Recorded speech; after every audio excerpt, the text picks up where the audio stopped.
And I actually had someone miss yesterday too, who's going to be watching. So, as I said, I'll repeat it again for the video. No writing. I will tell you about our reading assignment towards the end of class, because I want to introduce Greek drama to you today. We're going to read our first Greek play.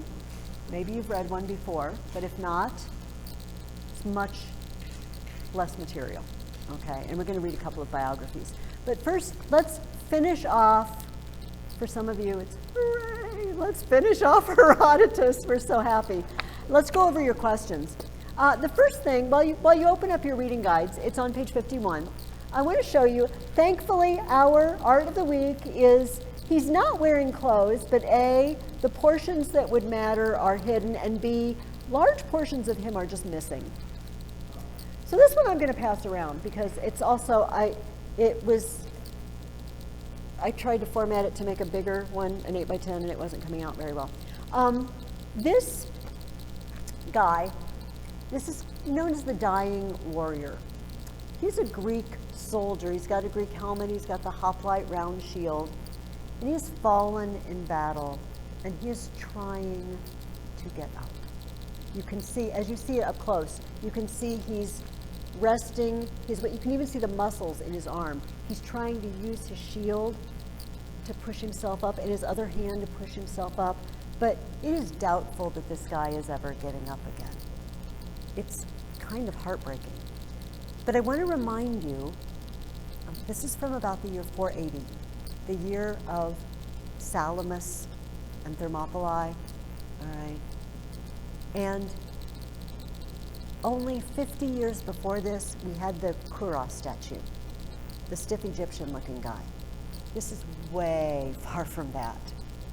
So I'm going to let you guys take a look at it and pass it around. This is was from a temple on the island of Aegina, this island. There's a temple of Aphaea, which is some sort of minor goddess, which we hiked up the hill and we tried to see, but we got there after 6 o'clock and it was closed. And they had a big wrought iron fence around it and they locked the gate. So my son took a picture. But the actual statue's in Germany because, you know, Europe has plundered most of Greek's antiquities and they're in other museums, yes. Why is it that most Greek paintings and statues that actually have clothes on are sand? I don't know. Women are usually wearing clothes. They didn't, it was just a guy thing with the no clothes.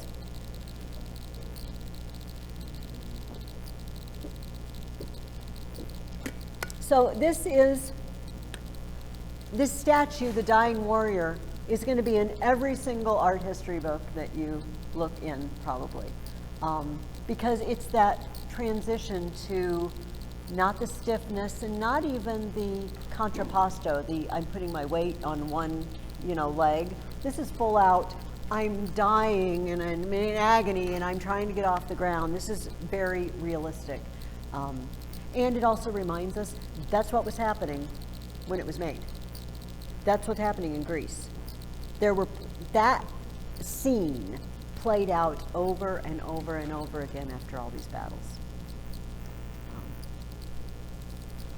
Okay.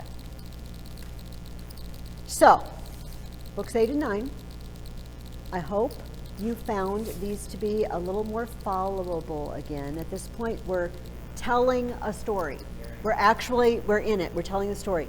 So, I'm going to go over background. So, do you guys see this long island, Euboea? Right here. Here's Athens. So, the Greek fleet was up here, and the Persian fleet was across the bay up here, at a place called Artemisia. Remember, the Persians had sent a fleet that sailed around, as well as a huge land army, maybe 1,700,000, if we want to believe Herodotus. And you got to remember that the people stationed on this fleet, a lot of them were from Athens, but a lot of them were from these cities. The cities in the Peloponnese is what we call this blob that's attached to Greece by a thread called the Isthmus of Corinth. They wanted to go home. They are worried that their loved ones are all going to get invaded and die. They just want to go home, and what they really want to do is build a wall across the isthmus here. Do you know what an isthmus is? It's a skinny piece of land that joins two bigger hunks of land. I-S-T-H-M-U-S, isthmus. They want to build a wall across it. But Athens is not a fan of this plan, because Athens will be on the outside of the wall. Hello, that doesn't help us at all. You just want to abandon us and go home? Yes, we want to abandon you and go home. But Themistocles, our friend Themistocles, we're going to be hearing a lot about him today and in future weeks. He decided that we need to stay here and fight. First of all, for Athens, we need to keep these guys as far away from Athens as we can. B, the more of us there are together, the better chance we have, right? Divide and conquer, right? If you start splitting up, then they can just pick us off one by one. So how were they convinced to stay and fight? That was the first question I asked you. This keeps happening. There may have been an oracle, but that wasn't quite what I was going for. Matthew? They were bribed by Themistocles. Yeah, you guys are the last ones. So here's what Herodotus tells us. When the Euboeans realized what was being planned, the guys on the island don't want them to leave. Don't leave us. When they realized what was being planned, they petitioned Eurybiades to wait for a little while till they could rescue their children.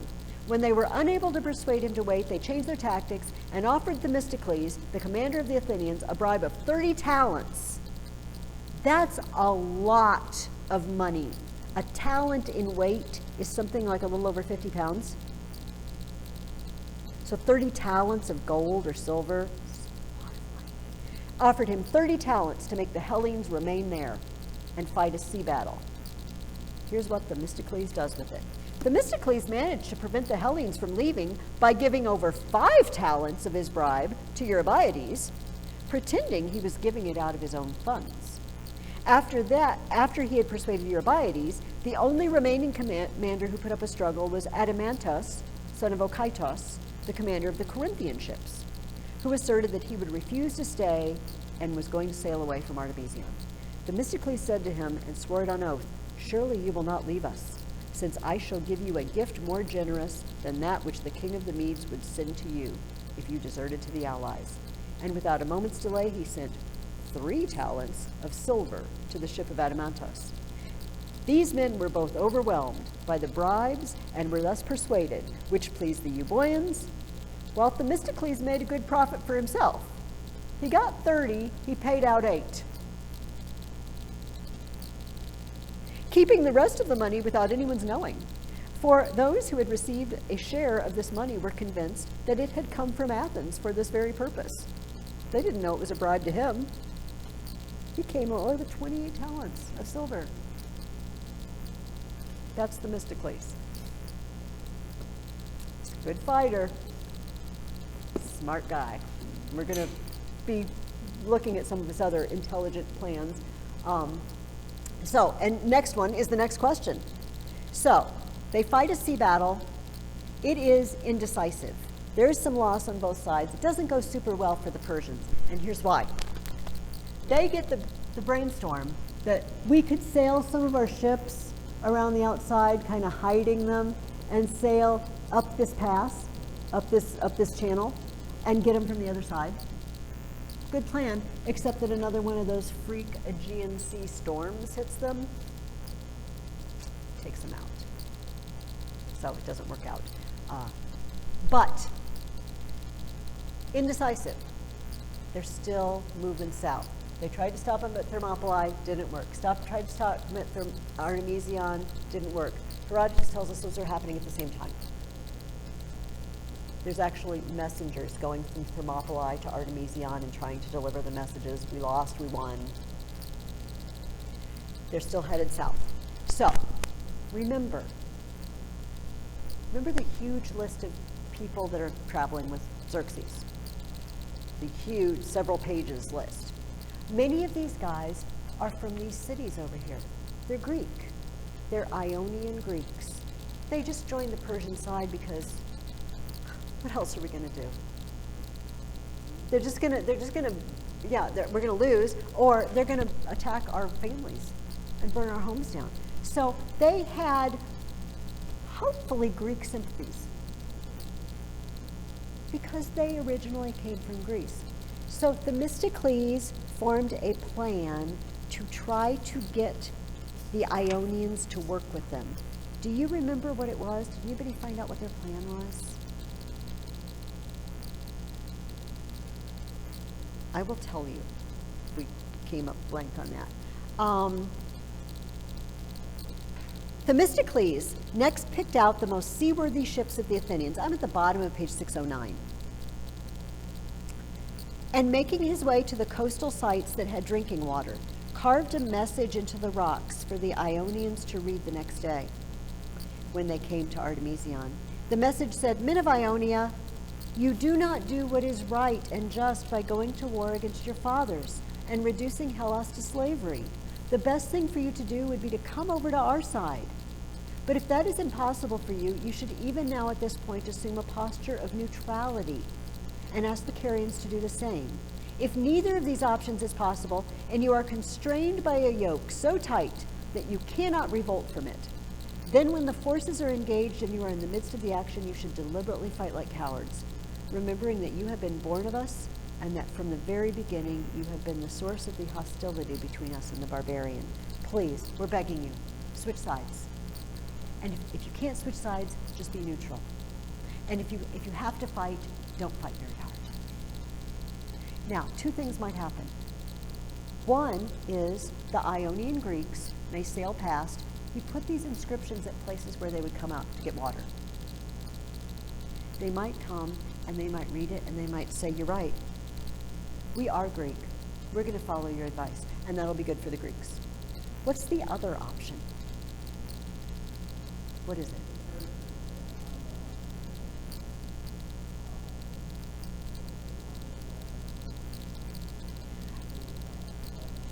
That could happen, or do you remember? There's a story like this in the Bible. Do you remember King David went and he was living with the Philistines for a while? Do you remember this? He was on the run from Saul. And anyway, they went to battle, and they wouldn't take David with them because they knew he had pro-Israelite sympathies. Maybe they won't take the Ionians with them. Maybe they won't entrust the Ionians with any important positions in the battle, and that will also be good for Greece. Yes, hopefully that doesn't happen, and he just punishes them outright. So either they'll do it, or Xerxes will find out about it and he won't trust them anymore. Either way, we're fighting against fewer people. It didn't really work, but it was a good idea. Themistocles was full of good ideas. So the Persians keep marching south. I didn't ask in a question this, but I just want to mention it. Xerxes, we are told on page 611 in paragraph 26, inquires what the Greeks are currently doing. And he is told they are celebrating an Olympic festival and watching the games. They're at war, mind you, but we still have our festivals. He asked what the prize was, and they told him a winner would receive an olive wreath. At that, Tritonikmes, the son of Artabanos, expressed a most noble insight, which, however, made the king consider him a coward from that day on. For when he heard that their prize was an olive wreath rather than money, he could not bear to keep quiet, but cried out to them all, "Good grief, Mardonius, what kind of men did you lead us here to fight, who compete not for money, but for excellence alone?" How do you beat people who just want to be the best of the best? And they do it without a reward. These are the guys that are getting ready to fight. They march south. And what has been going on in Athens during this time? Do you remember? Where did the Athenians go? Oh, yeah, go ahead. What has been happening in Athens? Yes. Yes. Yes.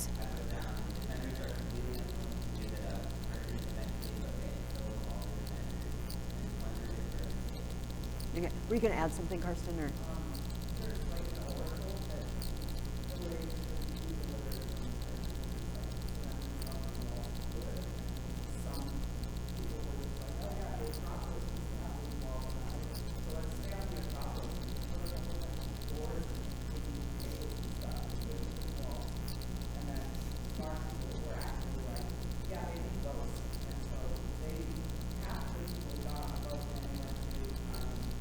Yes, Salamis. Salamis is this island that looks like a fortune cookie or a crescent roll right here, right in the bay. I mean, you can stand up on the Acropolis and look out across the water and see it.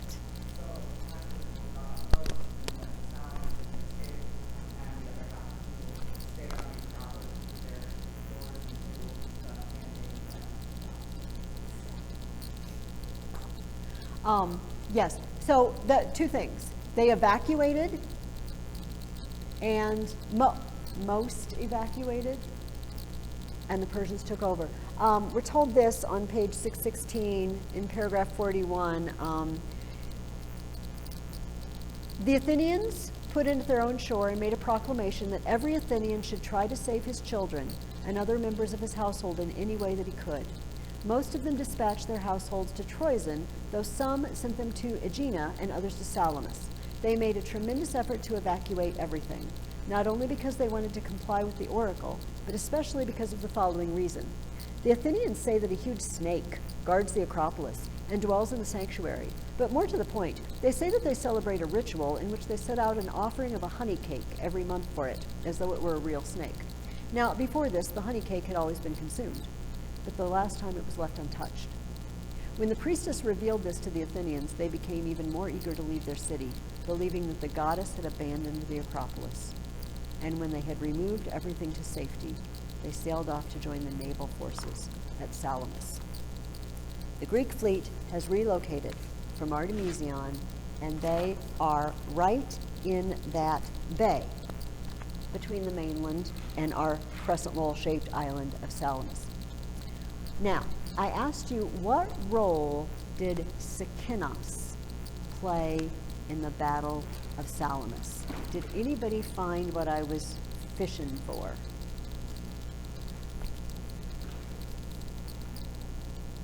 That's okay. I will tell you what I was fishing for. It is on page 631.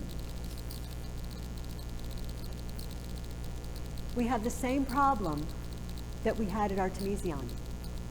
The rest of the Greek fleet wants to go home. The Persians are even closer to the Peloponnese than they were before. We need to go home and save our families. Are you listening to us, Themistocles? Yes, I'm listening to you, but you shouldn't go home.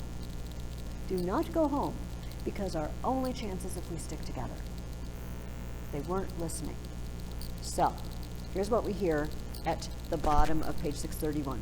When it became clear that Themistocles was losing the dispute with the Peloponnesians, they're leaving.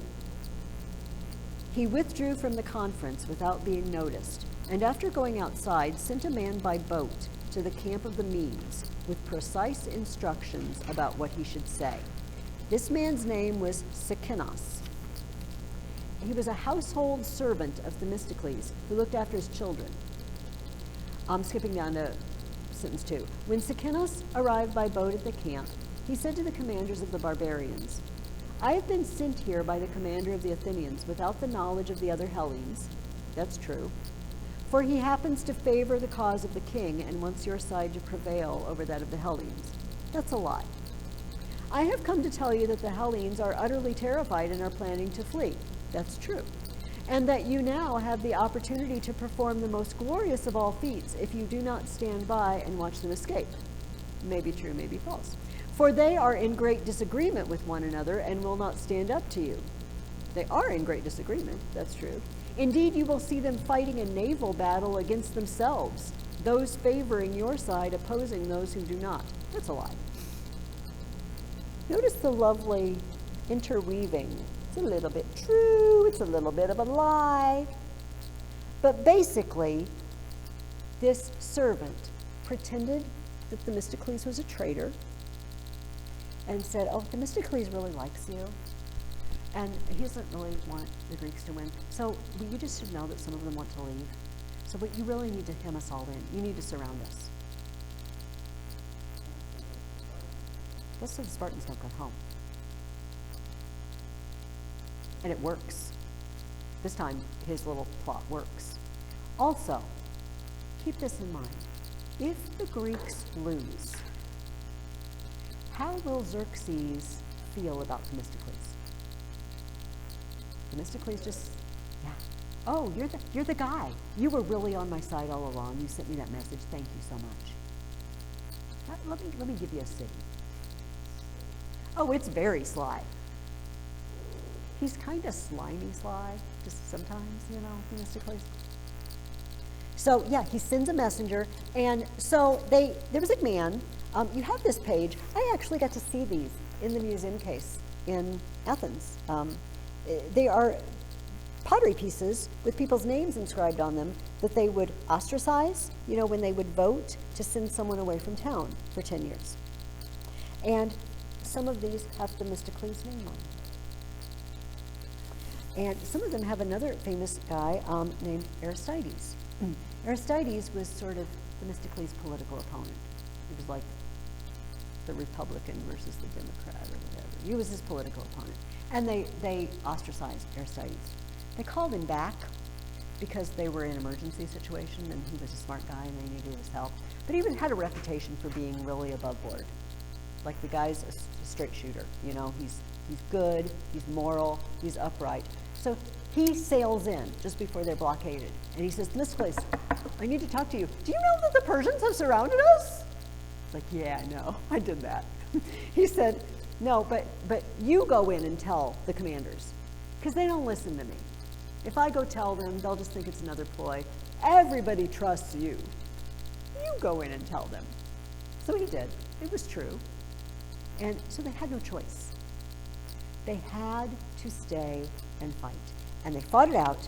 And does anybody remember either from this or from other things, the Greeks won. How did they manage to win against, again, superior forces? Again.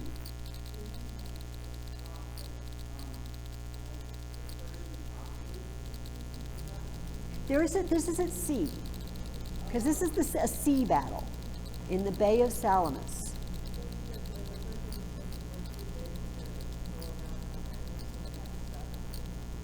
The Persian ships were big and not very maneuverable, and they ended up hitting each other when they tried to get out of the way, or they were easy marks. So I told you to be on the lookout for Artemisia, our lady fleet commander. Her name's Artemisia.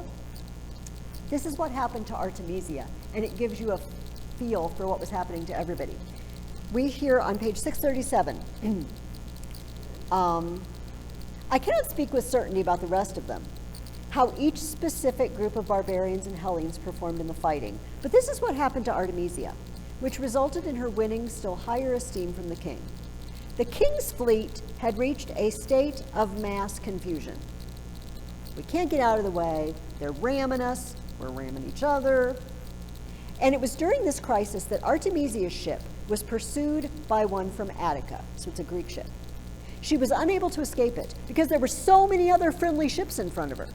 And since her own ship was closest to those of the enemy, she made a decision which turned out to be very much to her advantage. While she was still being chased by the Attic ship, she rammed at full speed. A friendly ship manned by Calindians and the king of the Calindians himself, Damosithimus. Now, I cannot say if there was some quarrel she had with him that had arisen while they were still near the Hellespont, or even whether when she ran into the Calindian ship that the deed was premeditated or accidental. But when she rammed it, the good she accomplished for herself was twofold. She just rammed it to get away. It was an allied ship. It's like, I got to get out of here. They're chasing me. But this is what happened. When the trierarch of the Attic ship saw that she was ramming one of the barbarians, he assumed that Artemisia's vessel was a Greek ship or one that was deserting from the barbarians. And so he turned from her ship to attack the others. That was one result to her advantage. She escaped and was not destroyed. But the other outcome was that, even though she was doing harm to her own side, she won the highest possible praise from Xerxes. For it is said that the king was watching, on his throne, on the hill, or watching the fleet. And he noticed one ship ramming the other, and the one of the men with him said, "My lord, do you see how well Artemisia is fighting? And how she has sunk an enemy ship," except it wasn't an enemy ship. Xerxes inquired if it was truly Artemisia that had accomplished this feat, and they confirmed that it was, clearly recognizing the ensign of her vessel and believing that the one she had destroyed belonged to the enemy. So, in addition, no one from the Calindian ship survived to become her accuser. That's lucky. I sank a friendly ship and they all died. No one can tattle on me. In response to what he had heard, Xerxes is reported to have said, "My men have become women and my women men." It's awesome. Yeah, they lose. They lose again, and Xerxes decides this is not going to work. These people are not beatable. And I asked you next, what was his greatest fear after the battle? What is he afraid of? Because he wants to get home. And a lot of guys have been killed, but he's got a lot of guys with him still. And he's got to get home. The fleet can sail, but he's got to march his guys all the way back around, and they got to get across that bridge. If somebody goes and sails over there and breaks down that bridge, I'm sunk. Because they can follow me and hem us in by the water. Not to mention that as we march, we're running low on supplies, food, water. I got to get my guys across that bridge, but fast. And so he was terrified. This is actually, Herodotus tells us this on the bottom of page 641. When Xerxes realized the severity of the disaster that had occurred, he became afraid that one of the Ionians would advise the Hellenes, if they did not think of it themselves, to sail to the Hellespont and break apart the bridges, so that he would be trapped in Europe and in danger of perishing there. I got to get my guys out. So, Themistocles, our friend Themistocles, doesn't want to let any opportunity go. The Greeks have a meeting. Themistocles wants to go break the bridge. Let's do it. But the other ones have this attitude. Do we really want to trap this guy in Europe? If he wants to go home, let's just let him go home. Take his guys and go home. Please, don't trap him here like a caged animal, lashing out at anything and everything. Let him go. So Themistocles is like, okay, I guess I'm going to lose this battle. I'm not going to get my way. But then he goes to the Athenians after the conference, and this is what he says to them. This is on page 647, sentence 2. I have seen for myself on many occasions, and have even far more heard about men who have been defeated and driven to extremes by necessity, who have managed to renew the fight and recover from their former weakness. But we are lucky, and so is Hellas, that we have found a way to repulse such a huge and ominous multitude. Let us not pursue the men who are fleeing from us. Let us not pursue them. That's not what he wanted. He's only saying this because that's what the conference decided. For it is not we who have achieved this, but the gods and heroes. They were jealous that one man should become king of both Asia and Europe, particularly an ungodly man who is doomed by his folly. Oh, we shouldn't go break that bridge down. Just let him go. The gods are already against him. The gods don't like it when somebody gets too high and mighty over the rest. Remember the heads of grain lopping off the ones that grow too tall? Xerxes was growing too tall and he just got lopped. All right? But you got to remember, this isn't what Themistocles wanted. Then, Themistocles, he does this. The speech, this top of 648, this speech of Themistocles both misled the Athenians and successfully persuaded them. For if prior to this he had seemed to them to be a shrewd and clever man, events had shown him to be truly wise and prudent in his counsel. So they were entirely willing to follow his advice now. And as soon as Themistocles convinced them, he sent off a boat with some men in it whom he trusted to keep silent, even under any torture, about the message they were to deliver to the king. This is the second time he sent a message to Xerxes. Among these, he once again sent his household servant, Sikinos. And when they arrived off Attica, the rest stayed behind on the boat, while Sikinos went to Xerxes and said, I have been sent by Themistocles, son of Neocles, the commander of the Athenians, and the best and wisest man of all the allies, to convey this message to you. Themistocles the Athenian wishes to do you a favor, and has held back the Hellenes from pursuing your fleet with their ships and breaking apart the bridges at the Hellespont, since that is what they wanted to do. So go on your way and be at ease. Wow. They had already decided not to do it. Themistocles was on the other side. He's like, oh, in case he ever comes back, I can put another check mark in the good for Themistocles column. Guess what? This is spoiler alert for later. It's not much of an alert when I just now tell you and you don't have any opportunity to not hear it. We're going to be reading Plutarch's life of Themistocles later, and you're going to find this out, but I will tell you now. Themistocles is going to get on the bad side of the Greeks. Just like our friend Miltiades with his infected leg, and they're finding him. He's the hero of Marathon, and they're finding him. Guess where Themistocles is going to end up?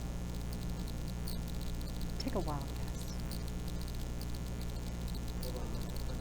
Where Themistocles, the Greeks are going to turn on him eventually.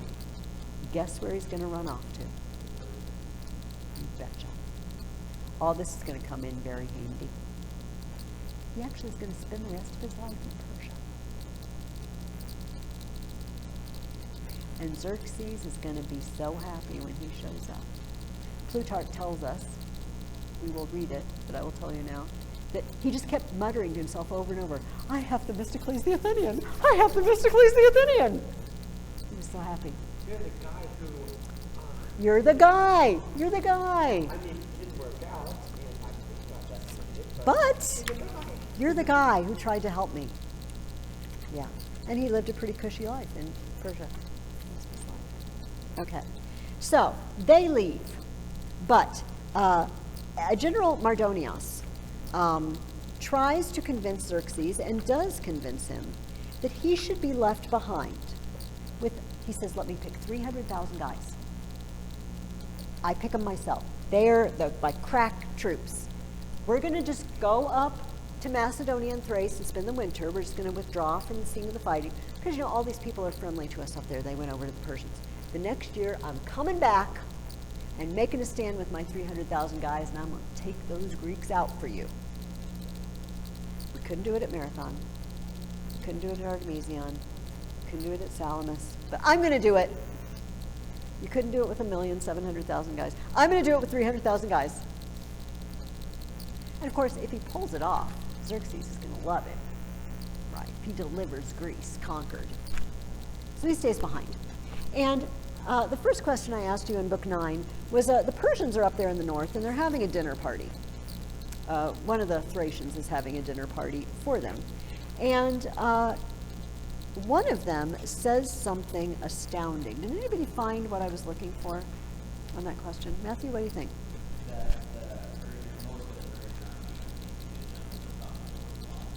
Yeah. The Persian soldiers already thought it was a done deal, they're going to lose. This is not good for morale in general. Before you even go on campaign, if you think you're going to lose. He's sitting, a Greek guy, a Thracian guy sitting next to this Persian, and he starts crying.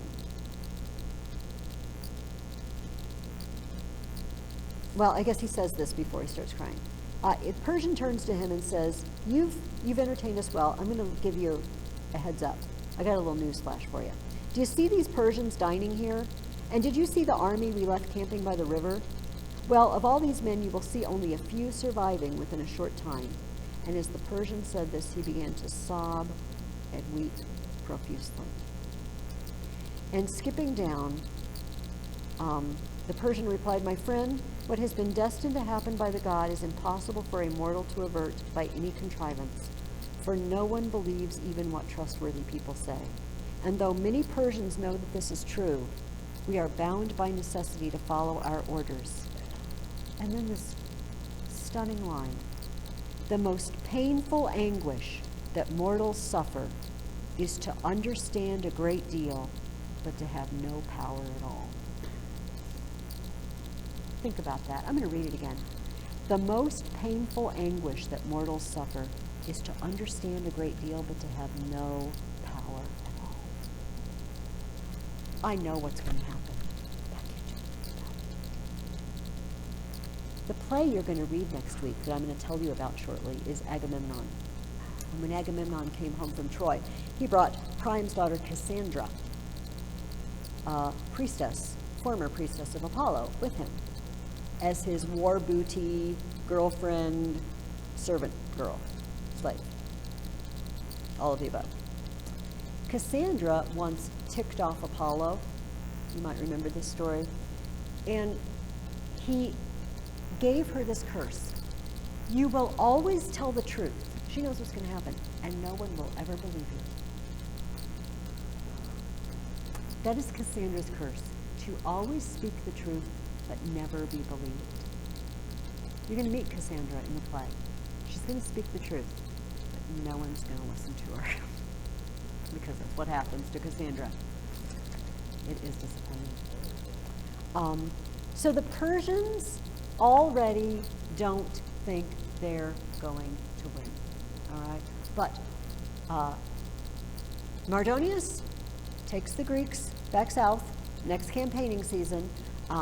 They end up, let me look at the place where I want to find, near a town called Plataea. And Herodotus is very detailed about some of the misunderstandings at Plataea. Yeah, Alex, what do you want to say? Okay, I am actually flipping now to page 696. We're skipping up. There's a lot of information about what they did over the winter and setting up camp and oracles, but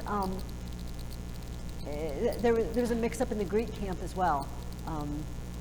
The Spartan king Pausanias was in charge, and they had decided to remove to better ground, better for fighting. But there was one Spartan contingent that didn't attend the meeting and didn't get the memo, and he thought they were just running away.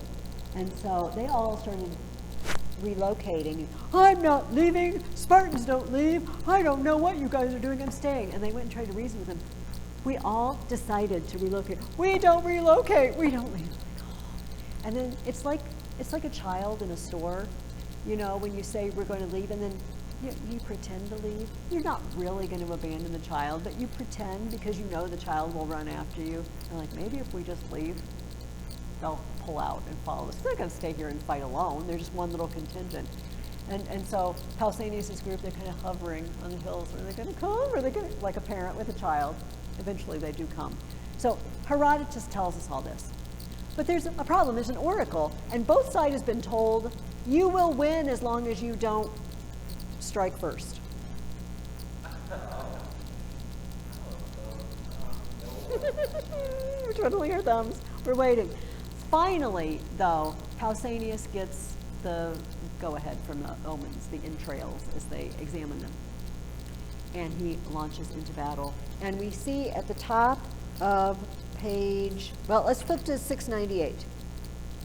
When battle was joined, he knew very well what the outcome of the fight would be. He is Artabazos, who is one of Mardonius' commanders. As he led his men out, he deployed them in close formation and commanded them all to stay together and go wherever he led them at and same pace as his own. Okay, this is not the part I wanted to read. Just a second. I want to go back. I'm sorry. Back to 696. The place where the Lacedaemonians pressed their opponents was the hardest was at the point where Mardonius was fighting. He was mounted on a white horse and surrounded by 1,000 picked men, the best of the Persians. And for as long as he survived, the Persians maintained their resistance. And as they defended themselves, they struck down many of the Lacedaemonians. But when Mardonius was killed, and the troops posted around him, who made up the most formidable division of the army, had also fallen, the others turned to flee and gave way to the Lacedaemonians. They were completely and utterly routed again. Now, that guy I started reading about, Artemisia, he was one of his commanders. He got away. And here's what he did. He starts running for the Hellespont, where that boat bridge is still there, waiting for them. I've got to get my guys out now, or they're all going to die.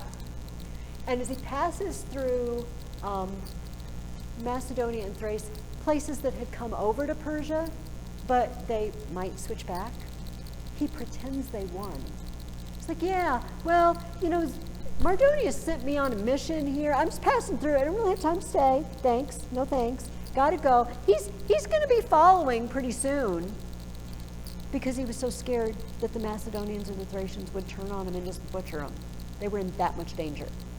He had to pretend that everything was okay back there. He knew it wasn't. He knew Mardonius was dead. But the only way to get us home alive is to pretend all is well. And that's what he does. That's the Persian War. Now, there's one more epilogue, sort of, to the Persian War. But before I go there, let me mention, I'm going to go to page 702. The Spartan king, Pausanias, went over to the camp of Mardonius the Persian. And I asked you this question: what suggestion did Lampon make to Pausanias? He says, Pausanias, here's what you should do. It serves them right. Did you, Matthew, do you think you know what I'm fishing for?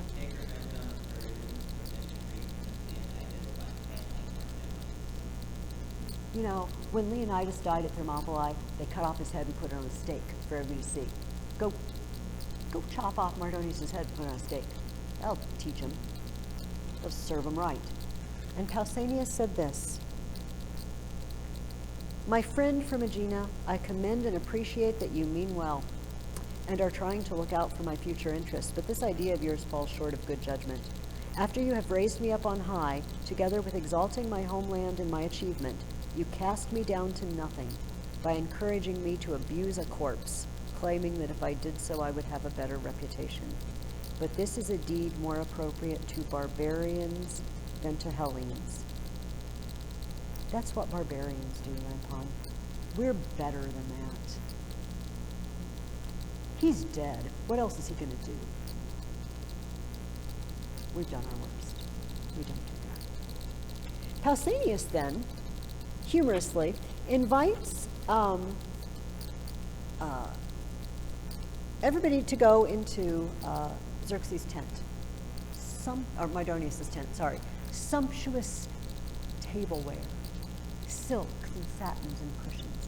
And he has them prepare a Persian meal, and he has them prepare the old standby Spartan meal, black broth.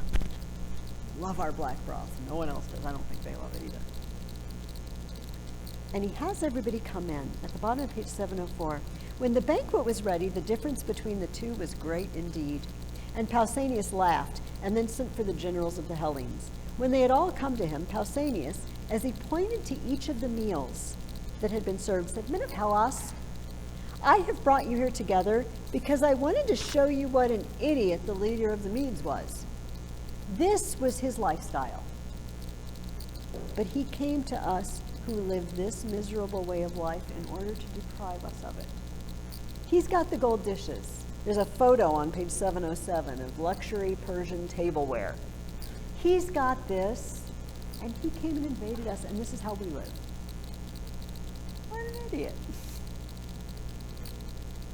It's a good point. Okay, so the Persians have sailed home, run home, gone home, but they are on the coast of Ionia here at a place called Mycale. All right, and some islanders come to Athens and they say, this is the time. If you sail over there, you can take out the rest of them. They are on the run. You could hit them so hard they can't ever hit back. You've got a chance. And the Athenians take him up on it. The Greeks take him up on it. And they sail over there. I asked you, actually, I skipped over this. What was the Peloponnesians' plan for the, oh, no, let's do the Battle of Mycale first. I'm sorry, I'm being jittery here. They go over and they fight, and this is on page 715. The Persians are holed in by land and sea, and they've hired some guys from Miletus to be their guides in case they need to get away. Their guides just decide to go over to the other side, and they lead them through mountain passes and then back around to the fighting. They don't lead them away. And they all get killed. And they say that this happened is it on the same day as Salamis? That can't be, because that was a year before. I'm thinking of Thermopylae and Artemisia. So they've beaten them. Now, here's the next question. What was the Peloponnesians' plan for the Ionians? What did they want all the Ionian Greeks to do? Yeah, let's just evacuate all of Ionia. Let's just bring them all back to Greece. They're in too much danger over there. I know we've hit Persia hard, but they might revive. These guys are in danger. Let's bring them back. Athens, I guess I told you that part of it. Athens opposes it. The Athenians believed that Ionia should not be evacuated at all, and that the Peloponnesians should not determine what would happen to Athenian colonists. Now we have the budding New Athens. Those are our colonies. You go telling us what to do with our colonies. We'll leave them over there if we want to. Okay, that's not what Athens turned into immediately, but that's what Athens becomes over the next 30 or 40 years and tell us what to do. We saved Greece. We contributed more boats than anybody else in Salamis. We're the ones who forced you to stay and fight. We saved Greece. Tell us what to do. So they leave them there. Okay, then the end of this book is very weird.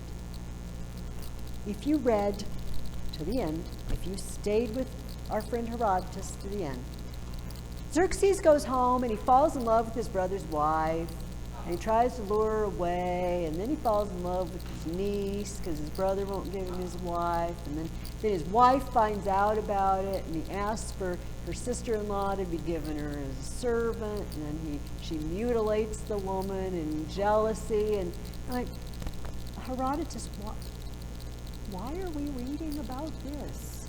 I don't understand. Maybe you should have just stopped, and the Persians ran home, the end. We get this. You gotta.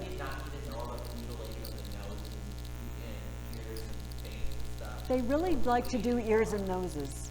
Yeah, the lopping off of noses and ears. I know. So here's, okay, now this is Mrs. Ferguson. I didn't read this in a book. This is me wondering. Because Herodotus isn't stupid.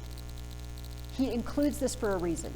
But whether we like it or not, I really believe Herodotus includes stories for a reason.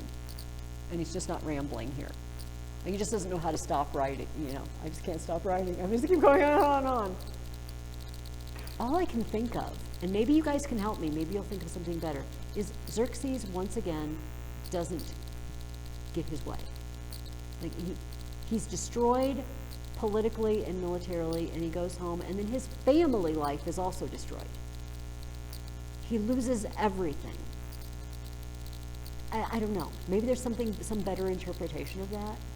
Maybe if we had all day, and thank goodness we do not have all day to sit here and wonder why Herodotus included the story, but I wonder if it's because Xerxes has now lost everything. His brother hates him, his sister-in-law hates him, his niece hates him. Everything has fallen apart. He's lost it all. If you got something better, I'm all ears. I don't know. But then we end with an even odder story. And now I am on page 720, okay? And I want to read most of the end of this. I feel like when you write hundreds of pages, how you decide to end your book is important, right? Because you're the author. You can end it wherever you want. And for some reason, he felt like this ending was the important ending. He spent his life writing this book. This is his masterpiece. This is his legacy, whether you liked it or not. This is his legacy to posterity, and this is how he chose to end it. Here's what we find out. We find out that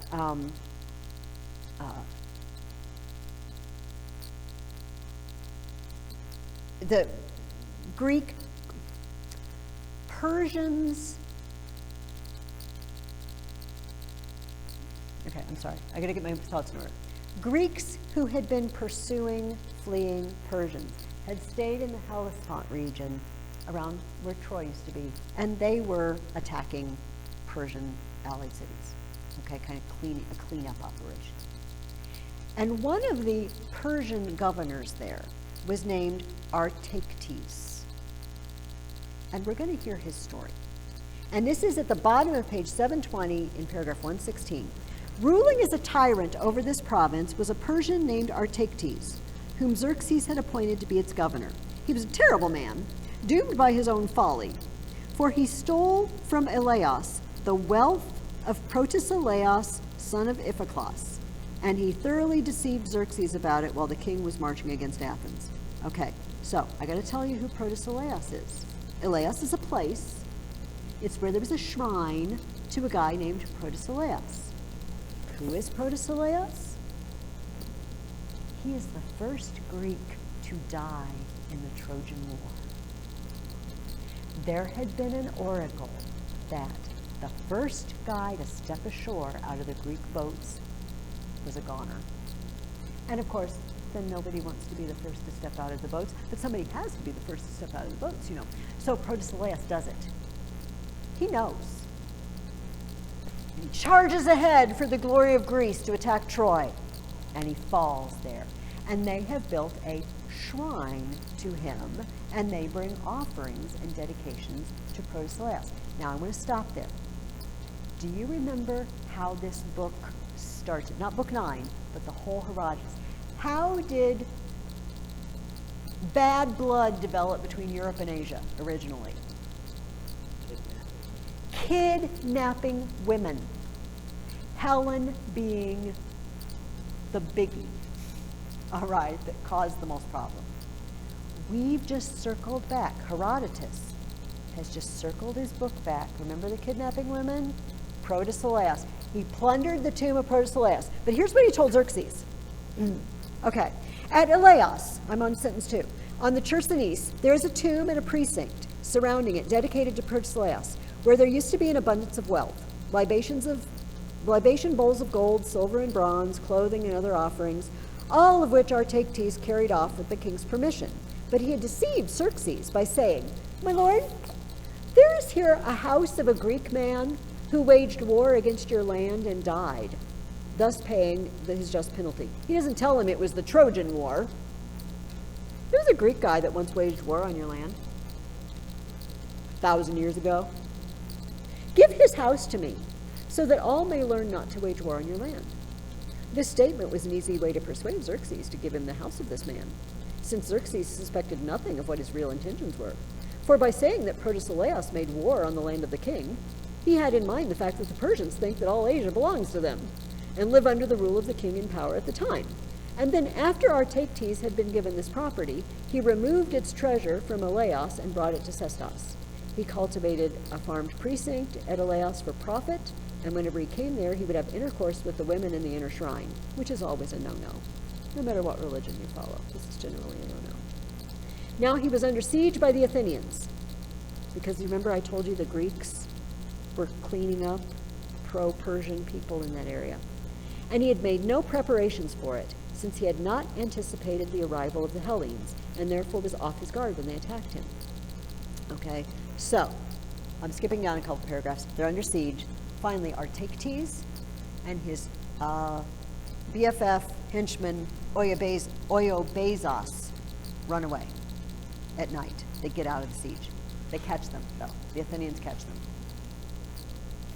All right, top of page 722. According to the people of the Chersonese, a portent occurred while one of the guards was roasting his salted fish. The people who were guarding Artemisia and his buddy. As the fish were lying over the fire, they began to dart about and wriggle, behaving as if they had just been caught. All right, if we've learned nothing this year, it's that when your food moves around, don't eat it. If your cattle of the sun starts mooing, don't eat it. A crowd gathered around the fire and watched in amazement, I guess so. And when Artemisia saw the portent, he called out to the man roasting the fish, "My friend from Athens, have no fear of this portent. It's not being revealed for your sake, but for mine. Protesilaos in Elaos is showing me that even though he is dead and dry as a salted fish, he has power from the gods to pay back the person who wrongs him." The gods give power to avenge when someone does you an injustice. And we've heard this before from Herodotus. The Persians invaded. This guy did an injustice. It's that old story of kidnapping women, and that old Trojan War keeps coming back to haunt them. And so he says, I have done an injustice. I will pay back X number of talents to the treasury. I will make amends. But Herodotus doesn't stop with his story. We got one more paragraph after the end of his story. And here's the last paragraph of the book. Okay.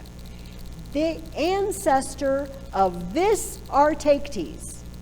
Oh, by the way, they hung him on a plank and stoned his son to death in front of him before his very eyes and then killed him. The ancestor of this Artemisia, who was hung on the plank, was Artembares, who spelled out for the Persians a proposal that they adopted and brought before Cyrus. This proposal was as follows. Since Zeus is granting hegemony to the Persians, and of all men to you, Cyrus, who have destroyed Astyages, here's our proposal. Since this land we possess is small, and what is here is rough, let us move out of it and take a better land. There are many neighboring lands, and many farther away, and by taking one of these, more people will regard us with greater wonder. It is only reasonable for rulers to act this way. And indeed, when will there be a finer opportunity to do this than now, while we are ruling over many peoples in all of Asia? Cyrus did not regard this as a wonderful proposal. He did tell them to carry it out, however, with the recommendation that as they did so, they should prepare to be rulers no longer, but rather to become subjects under the rule of others. This was so, he said, because soft places tend to produce soft men, for the same land cannot yield both wonderful crops and men who are noble and courageous in war. And so the Persians agreed with him and departed, leaving him alone.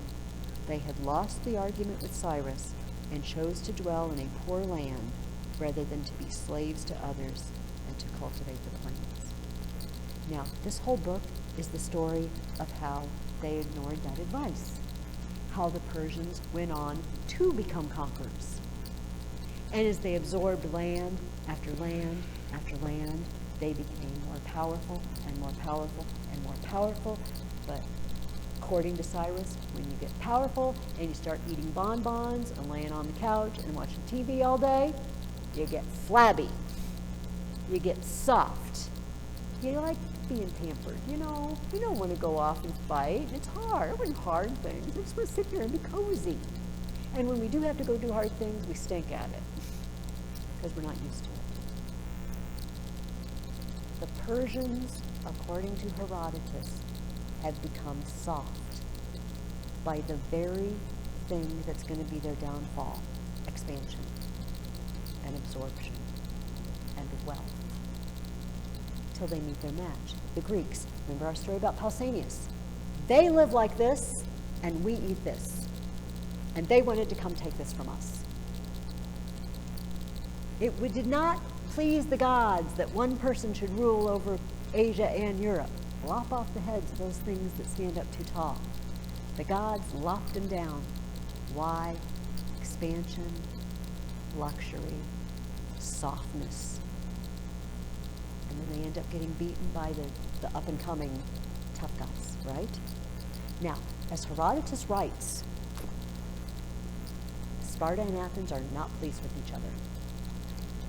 And Athens is developing more of the I'm Athens and you can't tell me what to do attitude. And what are they doing? Expanding, absorbing, and taxing, and growing very wealthy. That makes you soft. And then you lose when it comes to it. I don't know that he was sending a coded message to Athens in his day, but lots of history writers do this, you know? They write history, but they also connect it to something that's happening at the time. Herodotus actually had a purpose in this crazy, rambling mess. And it is a mess sometimes. And even, you see me, I'm fumbling up here. I've read this thing 6 or 7 times. Like, what was that? Who was that? What were they doing? And I'm reading the side paragraphs. I can't remember all of this. But I see the stream now. I see the flow of it. And you guys, I didn't expect you to. Okay, that's why I'm here. But hopefully you will trust me. There was a stream. He brought it back full circle to the kidnapping of women, and then he brings it back to the very first advice. Why don't we expand? Why don't we just conquer everyone else around us? Yeah, well, prepare to be slaves. Prepare to be servants. And of course, we know something Herodotus didn't. In another 150 years, Alexander the Great's going to take them all out. After this, Persia is never the same again. They're still, you know, rulers. They've still got lands. They've still got taxes. They're still wealthy. They're never what they were before. Little Greece put them in their place, and it's amazing. All right, yay, Herodotus. Yay for you guys for sticking with. I know most of you probably didn't read every word, and maybe some of you didn't read every book. Maybe some of you read a lot of the little paragraphs on the side, and it's okay. But I hope that if you ever are in a position to read this again, either from your own desire, or you take a class, a college class or something, it's like we're reading excerpts from, they probably in her college wouldn't even have you read the whole thing nowadays, they probably just read excerpts. But you'll know what it's about, why this guy is famous, and why he's considered the father of history. All right, even if you didn't absorb every single thing, it's okay. All right, we are going to move on to some stuff that's going to be much easier to absorb and follow, and much less volume, okay? I would like you guys to turn in your reading guides to page 55. We're going to start reading some plays. We're going to be reading 2 things over the next weeks. We're going to be reading plays, and we're also going to be reading some biographies. Let me throw that in too. I'll talk about our biographer, and then I'll circle back. Our biographer's name is Plutarch, and Plutarch lived in Roman times. Okay, so 130 AD, something like that. And he's famous for writing biographies of famous Greeks and Romans. And the way he would do it is he would choose a Greek and a Roman, and he would write each of their biographies, and then he would compare them. So for example, he compares Romulus, founder of Rome, with Theseus, early king of Athens. And he gives their lives in about 20 to 25 pages. All right, and not crazy rambling. Although sometimes when you read them, he starts out by telling you his family, like in a paragraph. And he was the son, and his grandpa did 1 paragraph. You don't have to remember all those people. But Plutarch tells us some of the most entertaining and memorable stories about some of these people that are quite famous, and you probably heard, those of you who did, you know, Greece and Rome last year, a lot of their stuff was taken out of Plutarch. So I told you guys that you could get a choice. You could get the whole Plutarch's Lives, Volume 1, or there's just one that's called 9 Greek Lives, and it's cheaper. And so we're just going to read. It doesn't matter what copy of Plutarch you have, okay? We're just going to read selected lives. We're not going to read his whole, all the Greek lives he wrote. We're just not, okay?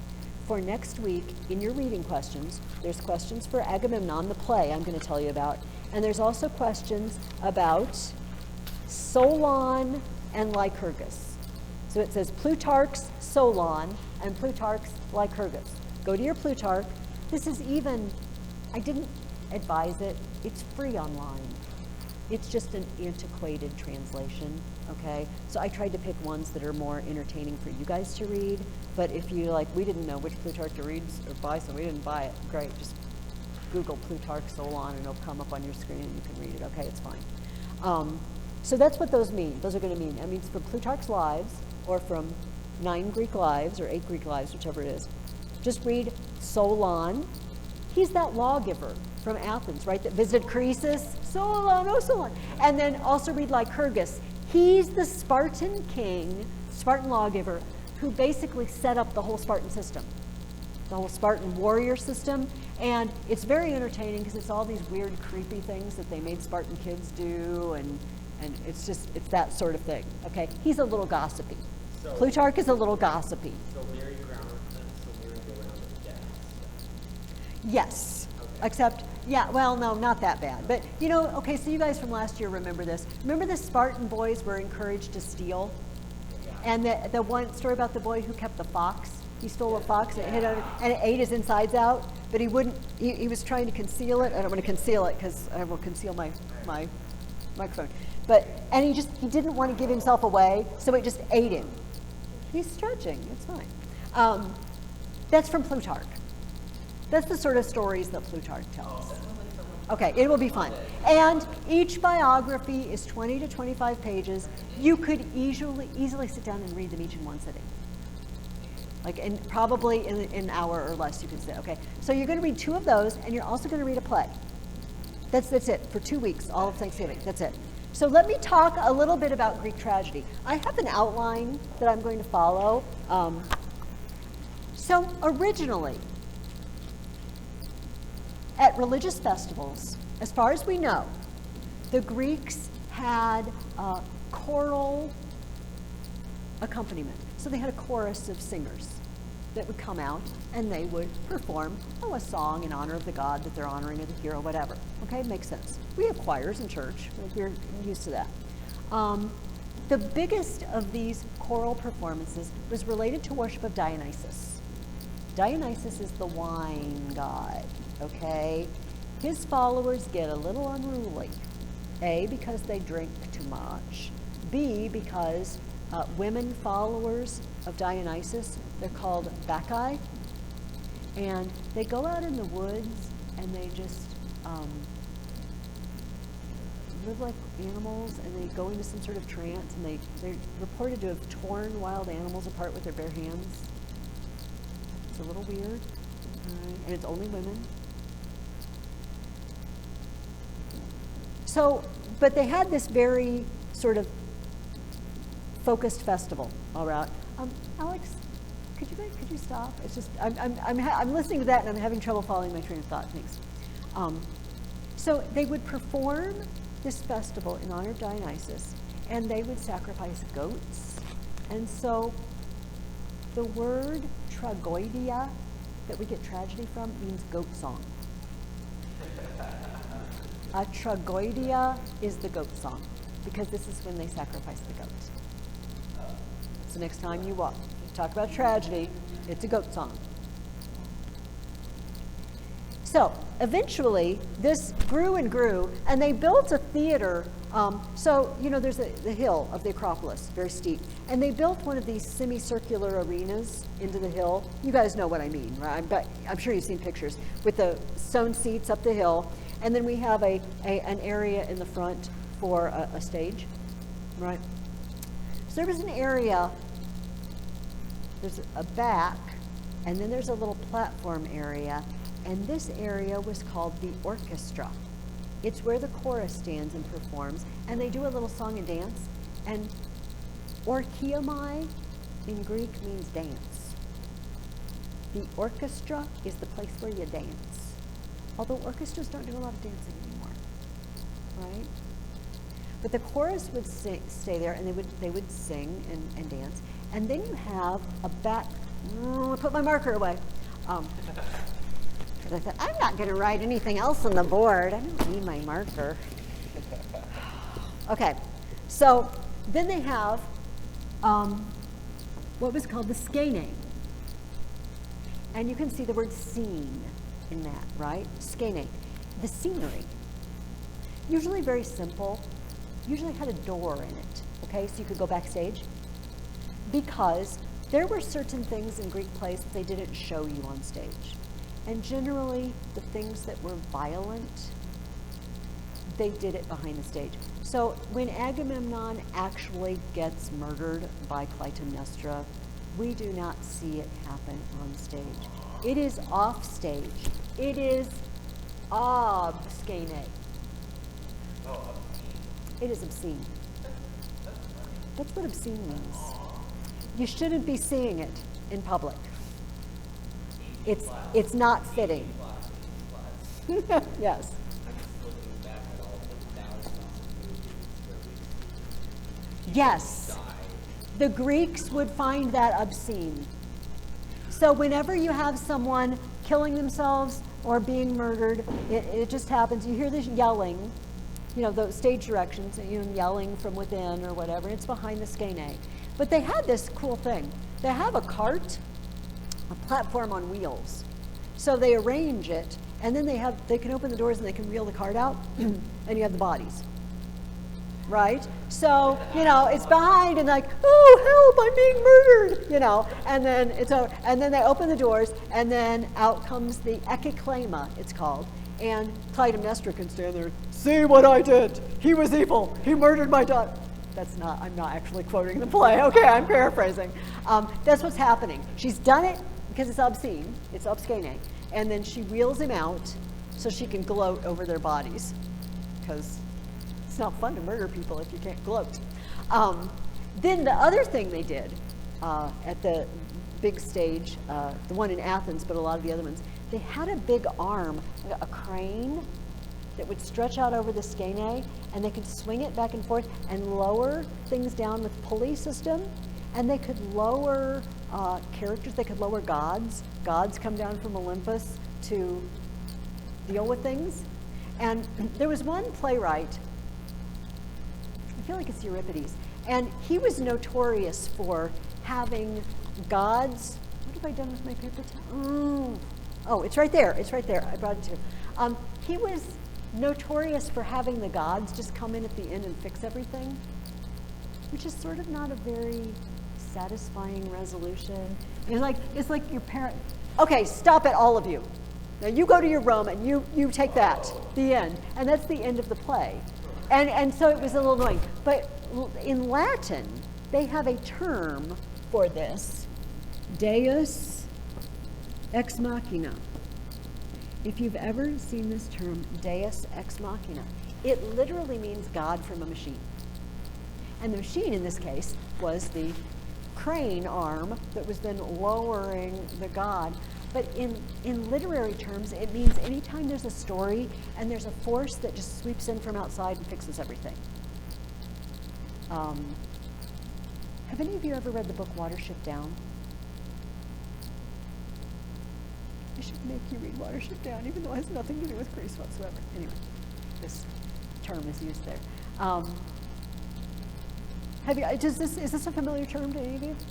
Have you heard of it? Well, now when you do, or if you do, and you might notice it now that you've heard about it, do you know how when you learn something, then you start seeing it everywhere? And you knew it was everywhere before, but you just didn't see it because you didn't understand what it meant. So this is what it's referring to. It's referring to this mechanism by which they could lower people. We're going to read a play about Medea after Christmas. And Medea she flies away to Athens in a chariot, flying chariot drawn by dragons. Awesome. And probably they sent her away on the machine, the crane. It's kind of cool. I don't know. It's just been like a cardboard. I get this picture of, like a 5th grade play and the cardboard chariot or something. I'm sure it was higher class than that. So Aristotle wrote a whole short book called The Poetics. And this was any type of poetry, which he included drama in that. And he talked a lot about what is tragedy and what is drama, what in Aristotle's opinion makes something a good tragedy. And he said, a tragedy is a fall story in which someone falls from a high position due to a harmatia. It's the Greek word for sin in the New Testament, but literally it means missing the mark. You aimed at something, you missed it. And that's what we do when we sin, right? We've missed the mark that God set for us. So later on, we got the idea that a tragedy, sort of like Shakespearean tragedy, was due to a character flaw, right? Have you ever heard that? The tragic flaw, and Macbeth is ambitious, and it leads him to kill all these people and leads to his tragic, horrible end. That's later. The Greeks, it wasn't so much character flaw as just a mistake, which is even more horrifying, kind of, because we all make mistakes. You know what I mean? Like, that could be me. Don't sacrifice your daughter for good wind and bring back captive women, maybe. Those are probably not mistakes I'm going to make. But we make mistakes. But Aristotle, so for Aristotle, it wasn't a tragic flaw so much as a tragic error, a tragic mistake that they make. So they started having festivals at this theater to Dionysus at the foot of the Acropolis yearly. And they gathered together playwrights, and everybody would enter 3 plays in a trilogy. All right, so they're all related, like when we think of a trilogy of movies today, they all tell one continuous story, or they're all related to each other. And then one other play called a satyr play, which was sort of a rated R, stupid, just like with the potty humor and just gross and stupid, and you get the idea. All right, over the top so. But it's these 3 tragedies that they really focused on, and then the judges gave an award to the winner each year, the winning trilogy of tragedies. And our first playwright that we're going to read, his name looks like this, and it is pronounced Aeschylus. Aeschylus was a soldier at Marathon. He fought in the Battle of Marathon, and his epitaph, we know where he's buried. He was a famous playwright. He won 13 times, he won the first prize. But this is his epitaph. Under this monument lies Aeschylus the Athenian, Euphorion's son, who died in the wheatlands of Gila. The grove of Marathon with its glories can speak of his valor in battle. The long-haired Persian remembers and can speak of it too. He didn't say anything about writing plays. The one thing he was proud of, he was brave. You ask the Persians, they remember. That's what he put in his epitaph, basically. But he wrote 70 plays. We only have 7 of them. All in all, we only have somewhere between 30 and 35 Greek plays left. Out of all those year after year, all those entries, some of them we only know of because Aristotle or someone else quoted a couple of lines. As Aeschylus said in his play, blah, blah, blah. Yeah, we don't have that play anymore. These 2 lines are the only lines we have left. So you can, I spent a summer just reading every Greek play there is. And you can, it's not hard. There's not that many of them. But 7 of the ones we have are from Aeschylus. The trilogy he performed, or we're going to read, we're not reading the whole trilogy this week, by the way. Remember, we're reading only Agamemnon. There are 3 plays in this book. We're only reading Agamemnon. Everybody got that? Don't pick up the book, I got to read all 3 plays. No, you don't. We're only reading Agamemnon. It's the first of a trilogy. This trilogy is called the Oresteia because it's mostly about Orestes, Agamemnon's son, coming back to avenge his father's death. and then being driven crazy by the Furies because he killed his mother. This is the story. So we're only reading the first play. It was first performed in 458. We actually know when it was performed and everything. So in your reading guide, you probably noticed when you looked ahead to look at your Plutarch, I have put a couple of pages of dialogue here. I would love for you to read this. It will only take you 10 minutes to read this, honestly. This is an excerpt from another play by Aeschylus called The Persians. It is the only play we have that is not based on some sort of mythological or heroic age people. There may have been other plays like that, but they're lost. This is the only one we have left. And it blows me away. And here's why I want you to read an excerpt. I just told you Aeschylus fought the Persians. But he wrote this play, and it's all about how the Persians feel when the messenger comes back and tells Artemisia, Darius' wife, Xerxes' mother, that they have lost. And he even describes the Battle of Salamis, where he may also have fought. We don't know. And it's very, very, it makes you feel sad for the Persians. And it's sort of like this. What if in the 1950s, somebody had made a movie about how sad the Germans were after Hitler died and their country was ruined? And it made them very sympathetic. Nobody in America would have made this movie in the 1950s. But Aeschylus did. The Persians were his Nazis, for lack of a better. And he said, oh, it was so hard. And the Queen Artemisia, she was just in grief, and she was so worried about her, her loved ones who were in Greece. Like, seriously, Aeschylus? You're blowing my mind that he's not, oh, what a bunch of dirty, rotten scoundrels over there. Let's make them look as bad as we possibly can. He's very sympathetic. That's why I want you to read that. This was also by Aeschylus, the Persians. But we are going to read the play Agamemnon. Now, once upon a time, I'm almost done. The chorus was all there was, like I said, and they did their little song and dance. And then eventually, somebody got the bright idea. What if we had a guy who was just a guy, and maybe he's even portraying someone else, an actor, Hippocrates. Hippocrates is an actor. Hypocrite. That's what you are if you're a hypocrite. You're playing a part. It's not really you. You're one thing over here and you're another thing over here. That's hypocrisy. Hippocrates. What if we bring out a Hippocrates, and then it wouldn't be cool? Because he could say something, and then like the chorus could answer him, and then he could say, like, we love this idea. So Aeschylus took it one step further. I'm going to have two actors. I'm going to have two actors in a chorus. What? Two actors? And they can talk to each other, and then they can talk to the chorus.